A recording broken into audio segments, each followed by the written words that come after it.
Cette troisième journée du séjour africain de Benoît XVI a été réellement le cœur de ce voyage sur le continent noir. Benoît XVI qui a célébré ce matin au stade Amadou Ahidjo de Yaoundé devant quelques 60 000 fidèles la première messe en public de ce séjour en la fête de Saint-Joseph, son saint patron, une grand-messe au rythme des chants africains au cours de laquelle il a invité les pères et les mères de famille essentiellement du continent à ne pas se laisser fasciner par de fausses gloires, de faux idéaux alors que, a-t-il dénoncé, que de nombreuses personnes sans scrupules cherchent à imposer le règne de l'argent au détriment des plus pauvres.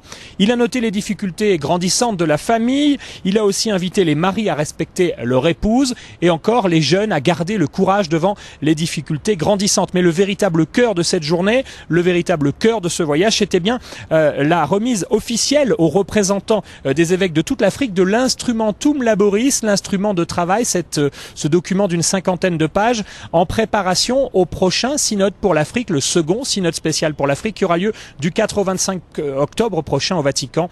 Benoît XVI qui a remis officiellement aux représentants des épiscopats africains ce document dans lequel les évêques, ce sont eux les auteurs, souhaitent entre autres transformer la société africaine pour faire face au processus organisé, dénonce-t-il, de destruction de l'identité africaine sous un prétexte de modernité, prétexte qui viendrait essentiellement des autres continents. Le document de plus de 50 pages, je vous l'ai dit, évoque évidemment très positivement les progrès récents du continent africain, mais aussi l'urgence de la réconciliation, de la justice, de la paix. Ce sera le thème de ce synode en octobre. Les évêques dénoncent la conduite, entre autres, de certains dirigeants politiques qui ont porté leur société à la ruine. Benoît XVI a officiellement remis ce document dans lequel on dénonce la corruption, les nombreuses violations aussi de la dignité de la femme. Et puis s'ils reconnaissent les problèmes de l'Afrique, les évêques reconnaissent évidemment aussi les problèmes de l'Église elle-même, ses propres contradictions, écrivent-ils. L'Église redit aussi qu'elle entend donner la voix, prêter sa voix aux sans-voix, et puis qu'elle cherchera à aider plus encore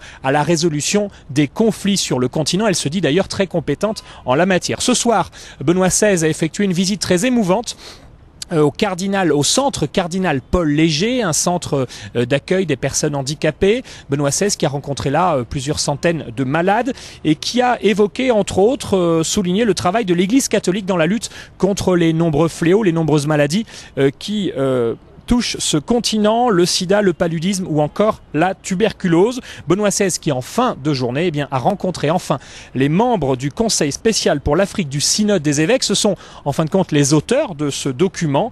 Benoît XVI qui demain partira pour l'Angola. Ce sera la deuxième et dernière étape de ce séjour en Afrique que vous pouvez suivre évidemment sur KTO et particulièrement sur ktotv.com.